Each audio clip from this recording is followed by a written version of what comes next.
우리 성도 여러분, 우리는 그 누구나 올바른 신앙생활, 또 능력 있는 신앙생활, 열매 맺는 신앙생활을 하기를 원합니다. 그럼 우리가 이러한 신앙생활을 하기 위해서는 반드시 성령에 대해서 우리가 잘 알고 또 성령을 의지하는 것을 배우지 않으면 안 됩니다. 왜냐하면 기독교 신앙이라고 하는 것은 바로 성령으로 시작해서 성령으로 끝난다고 해도 과언이 아니기 때문에 그렇습니다. 우리 성도 여러분, 주님의 일은 반드시 성령으로 말미암아 이루어지게 되어 있습니다. 성령으로 말미암지 않고는 어떤 주의 일도 불가능하게 되어 있습니다. 오늘날 참으로 많은 사람들이 주님의 일을 성령님의 도움이 없이 나 혼자 힘으로 해보려고 하다가 참 낭패를 당하는 경우를 많이 보게 됩니다. 그 반면에 아무리 크고 어려운 일이 할지라도 성령님만 나와 함께 하시고 성령께서 나를 통해서 역사만 해주시면 모든 일이 이루어지게 되는 것을 우리는 잘 알고 있습니다. 우리 성도 여러분, 오늘 읽은 본문 말씀은 바로 그러한 사실을 우리에게 분명히 말씀해 주고 있습니다. 오늘 본문 말씀을 우리가 이해하기 위해서는 잠시 본문 말씀의 역사적인 배경을 우리가 알지 않으면 안 됩니다. 여러분이 잘 알다시피 이스라엘 백성은 아브라함이라고 하는 한 사람부터 시작이 됩니다. 아브라함은 BC 약 2000여 년경에 살고 있던 그런 사람이었어요. 그러나 이스라엘 백성이 국가라는 하나의 형태를 갖춘 것은 바로 사울이 BC 한 1050년경에 이스라엘의 왕이 됨으로부터 국가의 형태를 갖추기 시작합니다. 그 사울 왕 다음에 다윗이 왕위에 오르고 또 그 다음에 그 아들 솔로몬이 왕위에 올라서 그 두 왕실에 참 이스라엘의 국위는 전 세계에 이렇게 들친 것을 우리는 잘 알고 있습니다. 그런데 그 솔로몬 왕이 노년에 가서 이방에서 데리고 온 처첩 때문에 우상 숭배를 하게 되고 그로 말미암아 하나님의 심판이 솔로몬에게 임하게 됩니다. 여러분, 열왕기 상 11장 11절부터 13절 말씀에 보면은 우리 하나님께서 솔로몬에게 반드시 그 자식에 대해 나라가 분단되리라고 예언한 것을 우리는 잘 알게 됩니다. 솔로몬의 아들 르호보암이 왕이 되었을 때 북쪽에 있는 이스라엘 나라는 양분되어서 북쪽에 있는 왕국은 여로보암을 왕으로 모시고 이스라엘이라는 국호를 가지게 되었습니다. 그 반면에 남방에 있는 나라는 르호보암을 왕으로 모시고 유대라는 국호를 가지고 이제 그 나라를 끌어가게 되었습니다. 그런데 분단된 두 나라는 서로 끊임없이 싸우면서 우상 숭배를 그치지 아니했습니다. 드디어 BC 722년에 그 당시에 세계 초강대국이라고 할 수 있는 아수리아에게 북방왕국이 패망해버리고 그 북방왕국 여군이 역사에서 사라진 것을 우리는 알게 됩니다. 그 다음에 바벨론이 일어나서 아수리아를 이렇게 제패하고 신흥 초강대국이 되었을 때 그때 이 바벨론의 그 느부갓네살 대왕 때문에 이제 남방 왕국인 유대가 패망을 하고 그때부터 시작해서 70년에 바벨론 포로 생활이 시작이 됩니다. 근데 그 바벨론도 얼마 가지 못하고 그 다음에 메데 파사가 일어나서 이 바벨론을 끌어부리고 맙니다.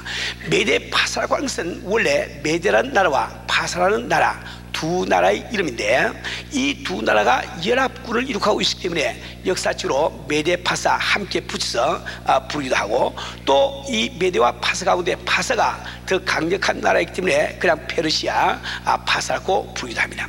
그 당시에 메데의 왕은 다리오였고 파사의 왕은 고레스였습니다. 이 고레스 왕이 즉위하자마자 그는 하나님의 감동하심을 받고 그는 이스라엘 백성들에게 칙령을 내립니다. 이제 돌아가서 예루살렘에서 성전을 수축하라고 칙령을 내리단 말이에요. 그것이 약 BC 537년경의 일이었습니다. 이 고레스 왕의 칙령을 받고 그 당시에 대제사장인 스룹바벨을 중심으로 해서 일단의 유대인들이 예루살렘으로 들어오게 됩니다. 그러나 돌아온 그들이 이 성전을 건축한다는 것은 대단히 불가능한 일이었습니다. 왜 그럴까? 이미 그곳에는 이방 종족들이 점령하고 살고 있단 말이에요. 그들은 끊임없이 이스라엘 백성들이 성전 짓는 일을 방해를 하고 있습니다. 또 포로세에서 들어온 그들에게는 성전을 세울 만한 그런 자금이나 혹은 또 여력이 남아있지 않아요. 뿐만 아니라 오랜만에 고토에 돌아온 이스라엘 백성들은 하나님의 성전을 세우기에 앞서 각기가 다 자기 집을 짓기 위해서 급거하고 있었다. 도무지 성전을 세운다는 것은 불가능하게 느껴졌습니다. 이때 바로 사역한 선지자가 학개와 오늘 본문 말씀 나온 스가랴였습니다. 그래서 이 학개와 스가랴서를 읽어보시면 이것은 성전 건축이 그 주제가 된 것을 잘 알고 있습니다. 모든 사람들이 성전 건축은 전혀 불가능하다고 생각할 때 하나님께서는 그 스가랴에게 말씀을 주십니다. 그 주신 말씀이 바로 오늘 읽어드린 본문 말씀이요.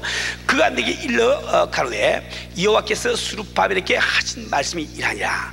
만군의 여호와께서 말씀하시되 이는 힘으로 되지 아니하며 능으로 되지 아니하고 오직 나의 신으로 되리라. 우리 성도 여러분, 우리 인간의 힘으로 할 수 없고 우리의 능력으로 할 수 있는 그것을 성령께서 함께 하시면 반드시 이루어짐을 우리에게 말씀해 주고 있습니다. 우리 성도 여러분, 인간적으로 볼 때 전혀 불가능하던 그 성전 건축은 바로 BC 516년에 이루어져서 하나님 앞에 아름답게 봉헌한 사실을 우리는 잘 알고 있습니다. 우리 성도 여러분, 우리는 정말 주의 일을 하면서 아무리 힘든 일, 아무리 불가능하게 보이고 아무리 어려운 일이 있다 할지라도 성령님께서 함께 하시면 바로 불가능한 것을 꼭 믿으시길 바랍니다. 우리 성도들은 우리 교회는 참 세계 선교의 사명을 받고 있습니다. 저는 지난 주간에도 몇 군데에서 선교지에서 편지를 받았습니다. 한국에서 온 편지는 바로 헝가리에 있는 캐스케메트라고 하는 도시에서 온 편지입니다. 이 캐스케메트라고 이 도시는 헝가리 수도인 부다페스트에서 동남쪽으로 약 한 50-60마일 떨어져 있는 이런 그 도시입니다. 남부 헝가리의 중심적인 이런 도시죠. 저는 1991년도에 우리 성가대를 모시고 제가 동구권 선교역을 할 때 그 캐스케메트에 가서 집회를 한 적이 있습니다. 저희들이 도착한 날은 바로 토요일인데 토요일 저녁에 바로 한 2시간 후에 우리는 집회를 하게 되어 있습니다. 그 본교회 목사님은 전혀 집회를 위해서 광고를 하지 아니하고 그들은 이야기하기를 한 30명 정도의 교인이 나온다고 이야기를 했습니다.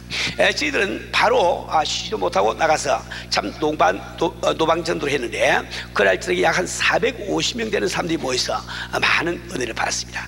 그 다음 주일날 제가 그 교회에서 설교를 하는데 그 주일날은 자그마치 약 1200여 명 정도 되는 사람들이 아주 위아래 꽉 이렇게 다 차서 함께 예배를 보았어요. 한 30-40분 참 설교하는 그 말씀을 듣고 1200여 명 되는 그 성도들이 한 사람 빠지지 아니하고 다 일어나서 예수를 구주로 영접하고 또 영접할 때 눈물을 흘려가면서 참 영접하는 그 모습을 보고 우리 성가 대원들도 함께 눈물을 흘린 적이 있습니다. 저희들은 그 교회 지도자들과 앞으로 우리가 선교를 어떻게 할 것인지 우리 의논하면서 반드시 기독교 교육이 필요한 것을 강조하고 과거에 그 교회에서 공산 정권이 들어서기 이전에 그 학교를 운영하고 있기 때문에 그 학교 건물을 도로 차해서 학교를 이제 시작하자고 말씀을 드렸습니다. 저희들은 그 학교 건물을 차해서 그 학교를 운영할 때에 5만 불을 보내서 저희들이 컴퓨터 교실을 만들어 준 적이 있습니다. 저희들이 약 한 1년 반인가 2년 동안 그 학교의 운영비 총액의 3분의 1을 저희가 부담해서 학교를 운영을 했습니다. 그 후에 그 학교는 자립해서 훌륭하게 잘 운영이 되고 있는 거예요. 그 교회의 담임 목사님 되시는 나지 목사님은 과거에 우리 교회를 방문한 적도 있습니다. 이번에 그 나지 목사님은 참 우리 교인들에게 심심한 이런 안부를 전하면서 자기 교회 수비하는 일을 좀 도와달라는 간곡한 편지를 보내왔습니다. 또 슬로바키아에 있는 꼬마르노라고 하는 도시가 있는데 이 도시도 역시 저희들이 그 당시에 그 동권 선교여행 갈 때 둘른 교회였습니다. 이 교회는 슬로바키아에서 가장 큰 개신교 교회로서 약 1000여 명의 교인들이 모이고 있습니다. 저희들은 그날 토요일 저녁에 가서 집회를 하는데 나중에 한 40여 많은 그 1000여 명 되는 교인들이 헝가리계 주민과 슬로바키아계 주민이 같이 이렇게 있어가지고 그들이 서로 화합이 안 되는 거예요. 그래서 그 두 패가 이제 이번 집회를 마지막으로 서로 갈라쓰기로 하고 마지막 집회로 보고 있는데 저희들이 갔다 말이에요. 가서 처음에 저는 그들에게 사랑의 주님이 나를 사랑하시네, 내 모습 이대로 받으시네, 사랑의 주님이 나를 사랑하듯이 나도 너를 사랑하며 섬기리, 이 찬양을 가르칩니다. 우리는 물론 그 교회 사역을 전혀 알지 못했지요. 그렇게 한국말을 가질 길이 없으니까 제가 가사를 영어로 이렇게 번역을 해주고, 그 다음에 우리 성가대원들이 그 찬송을 한국말로 부를 때 그들에게 율동으로 따라하고 이야기를 했습니다. 그들은 같이 서로 부둥지 않고 그 찬송을 부르면서 그만 헤어지려고 하던 교인들이 하나가 딱 돼버렸단 말이에요. 전혀 그 사실을 몰랐습니다. 우리가 떠나온 다음에 다시 우리 선교사님이 가서 후속 조치를 취해서 갔더니 그들이 그런 감정을 하더란 말이에요. 우리 사는 우리 성도 여러분, 우리는 그 당시에 그 교단을 육성하기 위해서 저희들은 그 교단의 신학교를 우리 지원을 하면서 또 이 아동들과 새로 교회 들어오시는 성도들을 가르칠 수 있는 교재를 보내드리고 큰 카피 머신을 우리가 사다 주었습니다. 그리고 거기는 카피 머신에 그 카피할 수 있는 종이가 없기 때문에 저희들이 오스트리아에서 벤추룩으로 언제나 그 참 종이를 사가지고 실어 나르면서 그 교단을 지원해 준 적이 있습니다. 또 우리가 영어를 가르치는 단기 선교사도 우리 교회에서 보내드리고 이렇게 했지요. 이번에 그 교회, 그 신학교회 그 교단의 책임자 되시는 웨즈 목사가 하신 분, 이분은 유럽 트레시아스에 와서 트레시아까지 다 바친 분인데, 이분이 편지를 하는데 그 편지 구절에 이런 말씀이 있습니다. 참 안부를 전하면서 2, 3년 전만 해도 사람들이 때를 지어 교회로 몰려왔지만 지금은 사람들이 오히려 때를 지어 교회를 떠나고 있습니다. 베들레헴으로 가자는 주님의 명령은 통하지 않고 이제는 예수님이 요한복음 6장에서 제자들에게 말씀하신 대로 너희도 나를 떠나가느냐 라는 메시지가 필요한 시대가 되고 말았습니다. 사람들이 교회로 몰려왔지만은 그들을 올바르게 가르칠 사람이 없기 때문에 이러한 가슴 아픈 현실을 어떻게 할 수 없는 것입니다. 많은 사람들이 교회에 몰려왔지만 그 사람들에게 복음이 무엇인지 이 성경을 가르칠 만한 사람이 없단 말이에요. 그래서 그 사람들이 1년 2년을 교회를 나가도 배우는 것이 없고 아는 것이 없고 깨닫는 것이 없으니까 그들은 이제 교회를 떠나기 시작한다고 이야기를 하고 있습니다. 참 그 교회에서는 참 우리들에게 가르칠 수 있는 지도자를 보내주고 지원해 달라는 이런 간절한 편지가 와 있습니다. 저는 매주 이런 편지를 세계 각지에서 여러 통을 받고 있는 거예요. 우리 사는 우리 성도 여러분, 정말 이 세계 선교는 우리 하나님께서 우리 교회에 맡기신 사명인데 우리는 경제적인 여력의 한계가 있고 인력의 한계가 있기 때문에 그 이상 우리가 선교를 더 펼쳐나가지 못하는 이런 안타까운 실정에 놓여 있습니다. 우리 사는 우리 성도 여러분, 우리가 정말 주께서 맡기신 이 세계 선교의 사명을 감당하는 길이 무엇일까요? 그것은 바로 우리가 전도해서 이 교회를 풍성하시는 그 길밖에 딴 길이 없다 말입니다. 우리 사는 우리 성도 여러분, 저는 여러분들께 이 전도가 얼마나 중요한지 여러분께 말씀을 누누이 드렸습니다. 제가 크게 나눠서 세 가지로 말씀드렸어요. 바로 전도야말로 우리 아버지, 내 아버지, 하나님 아버지의 심정이기 때문에 우리는 전도를 해야 된다고 말씀드렸어요.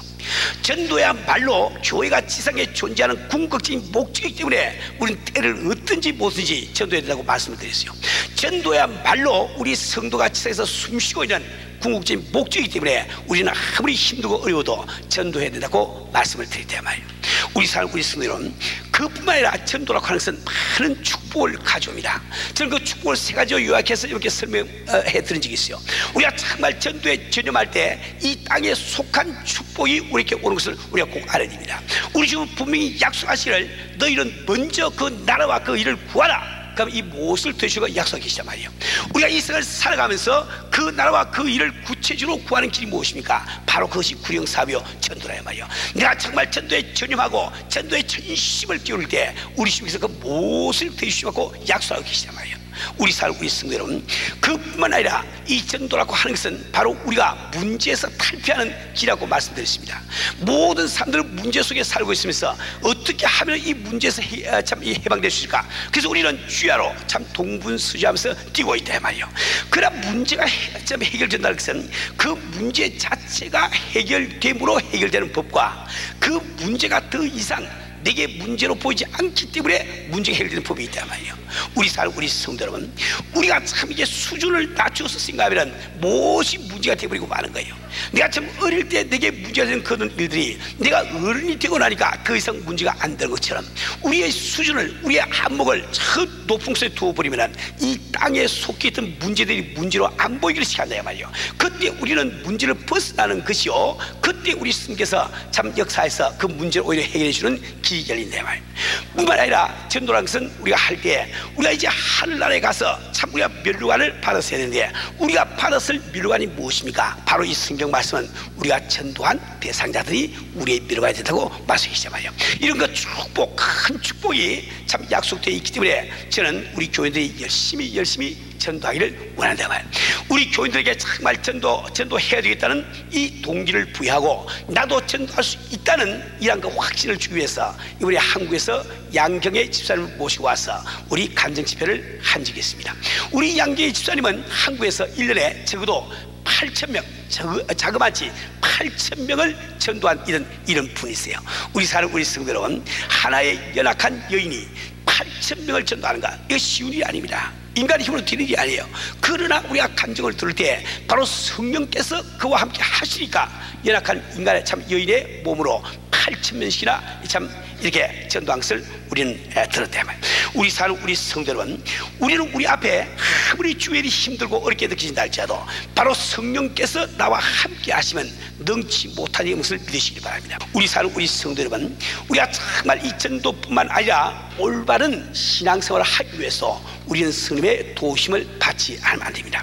우리가 신앙생활을 성실하게 하기 위해서 언제나 스님에 대해서 잘 알고 우리 스님을 의지한다가 얼마나 이것이 중요해 보는데 말이에요. 왜 우리는 스님을 의지하고 우리 스님 충만함을 입어야 되느냐, 우리 그것을 알기 위해서 먼저 제가 잠시 스님께서 이 땅에 오셔서 하시는 일에 대해서 잠시 설명을 드리길 원합니다. 오늘 이것이 주제가 아니기 때문에 자세히 설명을 못 드리지만은 대강 설명을 드리길 원합니다. 우리 스님께서는 이 세상에 놀러 오신 분이 아닙니다. 그분은 일하시기 위해서 오시단 말이에요.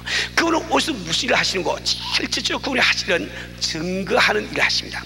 근데 스님께서 증거하실 때 두 가지 증거를 하세요. 첫째 한 가지는 바로 우리 예수님이 그리스도임을 증거해 주시고, 그 다음에 두 번째는 우리가 하나님의 자녀된 것을 증거해 주신단 말이에요. 그래서 요한복음 15장 26절에 보면 이렇게 되어 있습니다. 내가 아버지께로서 너에게 보낼 보혜사 곧 아버지께로서 나오시는 진리의 성령이 오실 때 그가 나를 증거할 것이요. 또 로마서 8장 16절 말씀 보면은 성령이 친히 우리 영으로 더불어 우리가 하나님의 자녀인 것을 증거하시나니, 우리 성도 여러분, 우리가 성령이 임하실 때 예수가 믿어지는가, 성령이 내게 임하실 때 하나님의 아버지로 느껴지는 이유가 바로 그것입니다. 나 아닌 다른 영이 내 속에 들어와서 예수는 그리스도를 증거해 주시니까 믿어지는 역사가 일어나는 것이요. 참 이 성령께서 내가 하나님의 자녀인 것을 증거해 주시니까 바로 하나님이 아버지로 느끼신다 말이에요. 우리 성도 여러분, 우리가 성령 충만하면 충만할수록 믿음이 경과하게 되고, 우리가 성령 충만하지 못하면 믿음이 흔들리는 이유가 바로 거기에 있단 말입니다. 우리 성도 여러분, 우리가 올바른 믿음을 지키고 정말 참 이 믿음의 구원이 서기 위해서는 반드시 우리가 성령 충만함을 힘입지 않으면 안 됩니다. 두 번째로 그분께서는 우리를 가르치시고 생각나게 하신다고 성경 말씀하고 있습니다. 요한복음 14장 26절에 보면은 보혜사 곧 아버지께서 보내실 성령, 그가 너에게 모든 것을 가르치시고 내가 너에게 바란 모든 생각나게 하시리라. 우리 성도 여러분, 성령께서 우리에게 모든 것을 가르치는 뜻이 뭘까요? 그것은 우리의 모든 것이 예수라는 것을 가르치는 거예요. 예수만이 우리의 모든 것을 가르치는 거예요. 그러니까 성령께서 충만하게 우리에게 임재하실 때 우리는 예수 위해서 생명을 드려도 좋다는 그 믿음이 생긴단 말이에요. 성령 충만할 때 우리 예수님 한 분으로 만족할 수 있는 그런 신앙생활이 가능한 것입니다. 우리 성도 여러분, 우리가 성령 충만할 때 세상의 유혹을 이길 수 있는 이유가 바로 여기 있단 말이에요. 우리 성도 여러분, 성령께서 우리에게 생각나게 하신다는 뜻은 무슨 말일까요?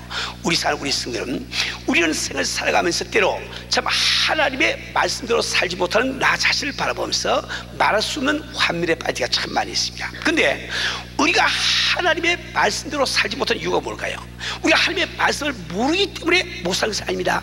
우리 하나님의 말씀을 아무리 안다 할지라도 그 말씀이 내 심령 가운데 기억이 되지 않으면 우리는 행동에 옮길 수가 있단 말이에요.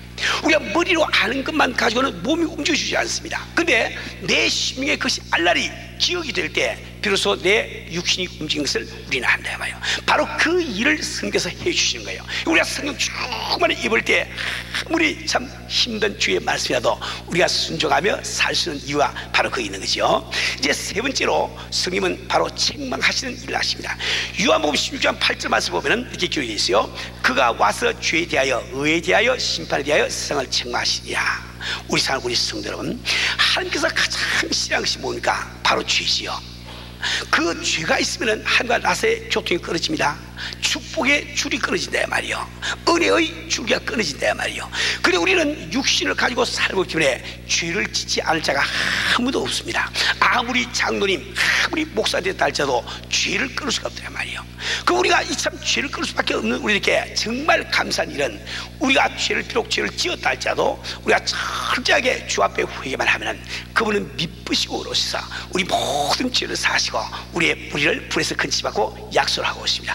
뿐만 아니라 그분께서는 우리가 지은 죄를 기억도 하지 않겠다고 약속하고 계시단 말이에요. 얼마나 귀한 말씀입니까?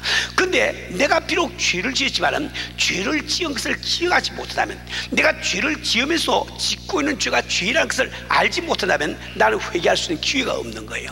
우리 사는 우리 성도 여러분, 우리는 얼마나 많이 참 죄를 짓고 있으면서 스스로 참 자기 정당화를 해가면서 그 죄를 알지 못할 때가 얼마나 많이 있겠어요. 그 죄가 죄를 깨닫기 위해서는 반드시 책망하는 자가 있어야 되는데 바로 그것이 성경에서 해주신다는 거예요. 우리가 성령 충만할 때 우린 작은 죄를 짓고도 하나님 앞에 몸부림치면서 회개할 수 있는 이유가 바로 그거예요. 우리가 성령 충만하지 못할 때는 내가 죄 가운데 있으면서 스스로 죄 가운데 알지 못하기 때문에 나도 알지 못하는데 주가 나서의 교통이 끊어지고 만다 말이에요.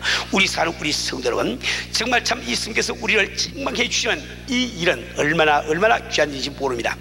뿐만 아니라 요한복음 16장 13절 말씀에서는 성경께서 우리를 모든 진리 가운데로 인도하시라고 약속하고 계시단 말이에요. 모든 진리란 무엇입니까? 바로 예수님을 이야기하는 거예요. 그 성경께서 우리를 진리 가운데 인도해 주시니까 우리가 예수님의 믿음을 지속을 해 나갈 수 있는 거예요. 그 성경의 인도가 없으면 예수를 계속 믿는 사람 한 사람도 없습니다. 다 빠져버리지. 그런데 성령께서 우리를 모든 진리 가운데 인도해 주시니까 오늘도 우리가 예수님 믿고 있단 말이에요. 뿐만 아니라 로마서 8장 26절 말씀에서는 우리 성령께서 우리를 위해서 말할 수 없는 탄식으로 그분께서 기도해 주시다고 말씀을 해주고 계십니다. 또 우리 사도행전 1장 8절에서는 성령께서 우리에게 권능을 주신다고 말씀하고 계시단 말이에요. 우리 성도 여러분, 우리가 아무리 올바른 신앙생활을 하기 원하여도 우리가 성령으로 말미암지 않고는 올바른 신앙생활은 결코 불가능한 것을 꼭 우리가 기억을 하기 바랍니다. 우리가 아무리 전도하기 원하여도 먼저 성령 충만하지 않고는 내 몸이 움직이지 않는 이 사실을 꼭 기억하시고, 내가 성령 충만하지 않고는 전한다 할지라도 상대방의 마음이 움직이지 않는 것을 꼭 기억을 하시고, 우리가 전도를 하기 원한다면 먼저 성령 충만함을 받지 않으면 안 되겠어요. 우리가 아무리 위대한 믿음의 작품을 만들기를 원한다 할지라도 성령 충만하지 않고는 불가능하게 되어 있습니다. 우리 성도 여러분, 그 이제 마지막으로 어떻게 하면 우리는 성령 충만을 받으며 또 성령 충만을 유지할 수 있는가, 오늘 세 가지만 말씀드리겠는데 꼭 말씀에 새겨 들으시고 실천에 옮겨서 복 받으신 여러분 되시기를 주님으로 축원합니다. 제일 첫 번째로는 여러분은 인격적인 성령의 구체적인 존재를 인정하지 않으면 안 됩니다. 많은 사람들이, 많은 성도들조차도 성령님을 마치 하나의 가마력이나 혹은 능력이라고 하는, 즉 무인격적인 어떤 존재로 생각한다 말이에요. 그러나 이 성경 말씀은 우리 성령님의 신격을 우리에게 분명히 말씀해 주실 뿐 아니라 그분의 인격을 분명히 말씀해 주겠습니다.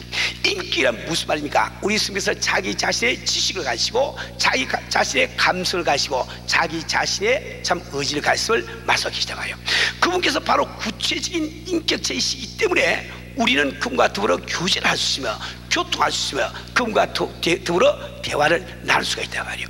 우리 성도 여러분, 우리가 성령 충만을 유지하기 위해서는 바로 오늘 내가 이 자리에 서서 설교를 하고 있고 여러분이 그곳에 앉아서 설교를 듣고 계신 것처럼 우리 스님은 구체적으로 존재하시는 인격 체심을 믿어야 됩니다. 그래서 우리가 스님을 의지하기 위해서 우리 어디를 간지 스님을 함께 모시고 다니면서 무슨 문제가 있든지 아주 스님께서 내 앞에 서 계신 것처럼 대화를 주고 받지 않고는 우리가 성령 충만을 유지 못합니다. 이것은 꼭 여러분이 깨달아 아셔야 됩니다. 우리 성도 여러분, 두 번째로 우리가 할 일은 바로 성령님을 사모하는 일입니다. 우리가 간절히 성령님을 사모하는 그 사람은 반드시 성령 충만을 위해서 엎드려 주 앞에 기도를 하게 되어 있습니다. 기도할 때 우리 하나님께서는 성령 충만을 주시고 약속하고 계신 거예요. 누가복음 11장 11절 13절 말씀 보면 이렇게 기록이 되어 있어요. 너희 중에 아비된 자 누가 아들이 생선을 달라 하면 생선 대신에 뱀을 주며 알을 달라 하면 증가를 주겠느냐. 너희가 악할지라도 좋은 것을 줄 알거든 하물며 너희 천부께서 구하는 자에게 성령을 주시지 않겠느냐 하시라. 우리가 구할 때 바로 성령 주심을 우리에게 말씀해 주고 있습니다. 이번 성령 충만한 성도를 보세요. 그들은 주야로 주 앞에 엎드려서 그저 기도하기 힘씁니다. 주야로 그저 기도하기 힘쓰단 말이에요. 그런데 그렇게 기도하던 그 성도가 기도를 한번 멈추고 보세요. 자기도 알지 모르는 사이에 그만 성령이 소멸되고 만다 말이에요. 우리 성도 여러분, 우리가 성령 충만하는 것은 이것은 신앙생활을 지속하기 위해서 대단히 필요한 조건이에요. 그래서 여러분들은 오늘 이 세 가지를 꼭 기억해서 정말 인격적인 참 성님의 구체적인 존재를 믿고 그리고 그분을 항상 사모하면서 언제나 그분 앞에 쓰임 받을 각오를 단단히 할 때 우리 스님께서 우리 심 가운데 충만하게 임재하시고 역사해 주신 거예요. 우리 성도 여러분, 우리가 정말 올바른 신앙생활을 원한다면 먼저 성령 충만을 위해서 기도하기를 바랍니다. 여러분들이 정말 주님의 사역을 감당치 원하신다면 먼저 성령 충만을 위해서 성령 충만을 구하시는 여러분 되시길 바랍니다. 여러분이 정말 전도하기 원하신다면 먼저 성령 충만을 위해서 몸부림치는 여러분 되시기를 주님으로 축원합니다. 여러분이 믿음의 작품을 만들기 원하신다면 바로 성령 충만을 위해서 노력하는 여러분 되시기를 주님으로 축원합니다.